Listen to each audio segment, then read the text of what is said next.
¿Alguna vez has sentido que, de repente, ya no estás ahí? Estás hablando con alguien, manejando de vuelta a casa o simplemente sentado en tu cuarto, y de pronto, el mundo se siente irreal, como si estuvieras viendo una película de tu propia vida, o como si tu cuerpo no te perteneciera. No es que estés distraído, es algo más profundo, es una desconexión. En psicología, esto tiene un nombre que a veces asusta, pero que es en realidad un mecanismo de defensa brillante de nuestro cerebro, la disociación. Hoy, en Magníficamente, vamos a entender por qué el cerebro decide apagar la luz para protegernos, qué pasa en tus neuronas cuando te sientes fuera de ti y, lo más importante, cómo volver a conectar cuando sientes que te has perdido. Quédate, porque entender cómo funciona tu mente es el primer paso para recuperarla. ¿Qué es realmente la disociación? Mucha gente busca en Google, ¿por qué siento que estoy flotando? O, ¿por qué no recuerdo lo que hice hace una hora? La disociación no es una locura. Todos disociamos en niveles leves. Si alguna vez has llegado a tu destino manejando y no recuerdas el trayecto, es una disociación normativa. Tu cerebro entró en piloto automático. Pero hoy hablaremos de la disociación como mecanismo de supervivencia. Imagina que tu mente es una casa y de repente hay un cortocircuito emocional, un trauma, un estrés insoportable o un miedo paralizante. Para evitar que todo el sistema se queme, el cerebro baja el interruptor de ciertas áreas. Los dos pilares, despersonalización y desrealización. Para entenderlo, debemos diferenciar dos términos que la gente suele confundir. 1. Despersonalización. Sientes que tú no eres real. Te miras al espejo y no te reconoces. O sientes tus manos como si fueran de madera o de otra persona. 2. Desrealización. Sientes que el mundo exterior es una simulación, que los colores son opacos o que todo está detrás de un cristal. La biología de la desconexión. ¿Qué pasa en la sala de máquinas de nuestra cabeza? Aquí entra la neurociencia. Cuando experimentamos un evento abrumador, la amígdala, nuestro centro de alarma, se activa al máximo. Normalmente, el córtex prefrontal, la parte lógica, debería calmarla. Pero en la disociación ocurre algo fascinante. Se corta la comunicación. Es como si el cerebro dijera: esto duele demasiado para procesarlo en tiempo real, así que voy a separar la experiencia del sentimiento. Aquí aplicamos lo que conocemos como la ley de Hebb. Las neuronas que se disparan juntas se cablean juntas. Si tu cerebro aprende que la mejor forma de sobrevivir al estrés es desconectándose, ese camino neuronal se vuelve una autopista. Entre más disocias, más fácil le resulta a tu cerebro volver a coserlo ante el menor signo de ansiedad. Para entender por qué disociamos, debemos hablar de un concepto fundamental en la psicología del trauma, la ventana de tolerancia. Imagina que tu sistema nervioso es como una banda elástica. Dentro de ciertos límites, puedes estirarte, sentir estrés, alegría, tristeza, y volver a tu forma original sin romperte. Sin embargo, cuando vivimos una experiencia que supera nuestra capacidad de procesamiento, el sistema nervioso tiene dos salidas de emergencia. La primera es la hiperactivación, lucha o huida. El corazón se acelera, hay ansiedad y pánico. Pero cuando el peligro es tan grande que no podemos ni luchar ni huir, el cuerpo activa el freno de mano biológico, la hipoactivación. Aquí es donde entra la teoría polivagal de Stephen Porges. Nuestro nervio vago tiene una rama llamada vago dorsal. Cuando ésta se activa, entramos en un estado de colapso o congelación. La disociación es esencialmente tu cuerpo intentando salvarte la vida, haciéndote creer que no estás ahí. Es una anestesia natural. El cerebro libera endorfinas y cannabinoides endógenos que bloquean el dolor físico y emocional, creando esa sensación de estar flotando o en una burbuja. ¿Por qué algunas personas disocian más que otras? El origen suele estar en el apego. Como hemos visto en otros videos de este canal, el tipo de vínculo que formamos en la infancia define nuestro cableado emocional. Las personas con apego evitativo o apego desorganizado tienen una mayor predisposición a la disociación.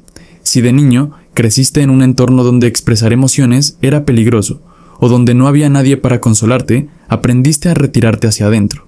Creaste un refugio mental donde nadie podía tocarte. El problema es que, de adulto, ese refugio se convierte en una prisión. Disocias en el trabajo, disocias con tu pareja, disocias cuando deberías estar disfrutando.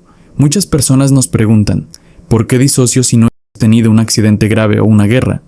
La respuesta suele estar en el trauma de desarrollo o trauma con T minúscula. Si creciste con cuidadores que eran emocionalmente impredecibles, tu mente infantil aprendió una lección cruel.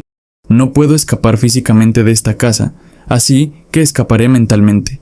Esta es la cuna de la disociación crónica.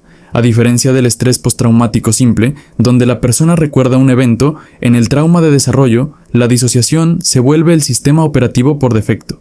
Es como un muro de cristal.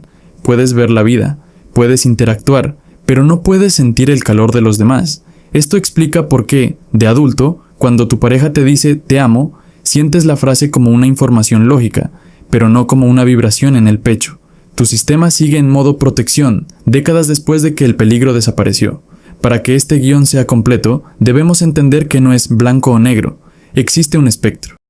Absorción, estar tan metido en un libro o película que olvidas el entorno. Amnesia disociativa, no recordar eventos traumáticos específicos.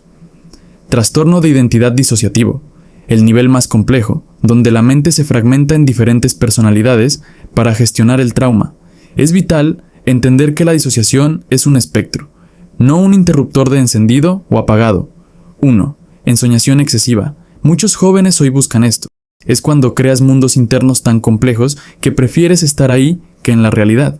Es una forma de disociación creativa, pero limitante. 2. Fragmentación de la identidad. En los niveles más altos del espectro, el cerebro no solo separa la emoción del recuerdo, sino que separa partes de la personalidad. Esto no es como en las películas de terror, es una fragmentación funcional, donde una parte se encarga de ir al trabajo y ser eficiente, mientras otra parte guarda todo el dolor y el miedo, manteniéndolos aislados para que la persona pueda seguir operando. Vivir disociado es como vivir a medias. Problemas de memoria. Sientes que tu vida tiene huecos. Anestesia emocional. No sientes mucha tristeza, pero tampoco mucha alegría. Estás en un gris constante.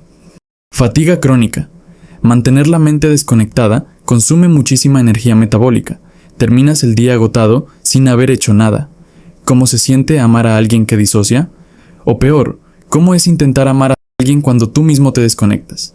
En una discusión de pareja, la disociación suele malinterpretarse como indiferencia. Tu pareja te está reclamando algo importante y de pronto tu mirada se pierde, dejas de responder o hablas con un tono robótico. No es que no te importe, es que tu sistema nervioso detectó el conflicto como una amenaza de muerte y te sacó de la habitación mentalmente. Esto crea un ciclo doloroso.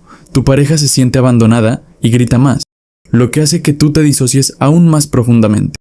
Romper este ciclo requiere entender que la disociación es una señal de que la persona se siente profundamente insegura, no de que no tenga sentimientos. Pero, ¿cómo volver a la realidad? Si te sientes identificado, lo primero es decirte, no estás roto. Tu cerebro te está intentando cuidar, solo que usa un método anticuado. Para volver, necesitamos técnicas de grounding, enraizamiento. Aquí te comparto las más efectivas según la psicología conductual. 1. La técnica 5-4-3-2-1. Nombra 5 cosas que veas, 4 que puedas tocar, 3 que escuches, 2 que huelas y 1 que puedas saborear. Esto obliga al córtex prefrontal a reconectarse con los sentidos. 2. Estimulación térmica. Un hielo en la mano o agua muy fría en la cara. El choque térmico despierta al sistema nervioso. 3. Peso y presión. El uso de mantas pesadas o simplemente presionar tus pies firmemente contra el suelo. Para aquellos que llevan años disociando, los ejercicios de nombrar 5 cosas a veces no son suficientes. Necesitamos herramientas de neuromodulación. La propiocepción. La disociación es una pérdida de la ubicación del cuerpo en el espacio. Usar pesas en los tobillos o hacer ejercicios de fuerza máxima, como empujar una pared con todas tus fuerzas por 10 segundos, envía señales masivas al cerebro de que aquí hay un cuerpo y está bajo tensión. La mirada periférica. Cuando estamos en pánico, nuestra vista se vuelve de túnel.